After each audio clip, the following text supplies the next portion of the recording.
পৃথিবীটা অনেক কঠিন। সবাই সবাইকে ছেড়ে চলে যায়। সবাই সবাইকে ভুলে যায়।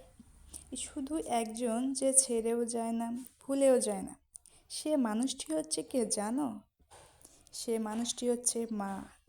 মা কখনো তার সন্তানকে ছেড়ে চলে যায় না। মা কখনো ভাবিনি তোমাকে ছাড়া আমি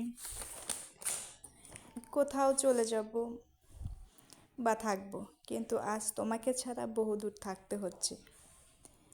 আসলে বিয়ের পর মেয়েদের কিন্তু মাকে ছেড়ে চলে আসতে হয়। যখন মাকে ছেড়ে চলে আসা হয় তখনই কিন্তু মায়ের অভাবটা বোঝা যায়। আসসালামু আলাইকুম। কাছে দূরে যে যেখান থেকে আমার ভিডিওটা দেখছো, আশা করি সবাই আল্লাহর রহমতে ভালো আছো, সুস্থ আছো। আমরাও আল্লাহর রহমতে ভালো আছি, সুস্থ আছি। প্রতিদিনের মতো আরেকটা ভিডিও নিয়ে তোমাদের মাঝে চলে আসলাম। আশা করি আমার ভিডিও তোমাদের সকলের ভালো লাগবে। এখানে আমি ডিম দিয়ে আলু দিয়ে রান্না করতেছি। এই রান্নাটা কিন্তু খুবই মজাদার। ঘরে মাছ মাংস না থাকলে কিন্তু তোমরা ডিম আর আলু দিয়ে এই রান্নাটা করে খেতে পারো। এটা খেতে কিন্তু দারুণ স্বাদই লাগে।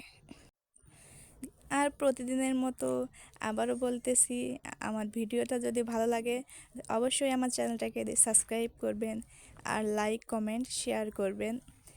কারণ আপনার একটা লাইকই কিন্তু পারে আমার ভিডিও হাজার হাজার মানুষের কাছে পৌঁছে দিতে। আর আপনাদের সুন্দর কমেন্টেই কিন্তু আমি নতুন আরেকটা ভিডিও করার উৎসাহ পাই।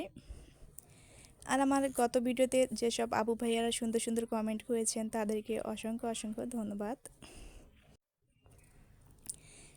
আর এখানে আমি আলু সিদ্ধ করে রেখেছিলাম, এটা কিন্তু আমি ভালোভাবে মশলার সাথে কষিয়ে নিয়েছি। এখন পরিমাণ মতো ঝোল দিয়ে নিয়েছি। এটাকে ভালোভাবে জাল করে এর ভিতর ডিমগুলো দিয়ে দেব। অনেকে হয়তো এভাবে রান্না করে খেয়েছেন, আর যারা খাননি তারাও চেষ্টা করবেন, ভালোই লাগে খেতে। আর রান্নাটা শেষে আমি এখানে জিরার গুঁড়ো দিয়ে দেবো, ভাজা জিরার গুঁড়ো। এটা কিন্তু একদম অন্যরকম ঘ্রাণ আনে তরকারিতে। তো আমার রান্নাটা এখানে শেষ। আজকের মতো এখানে আল্লাহ হাফেজ। দেখা হবে পরবর্তী কোনো এক ভিডিওতে। আসসালামু আলাইকুম।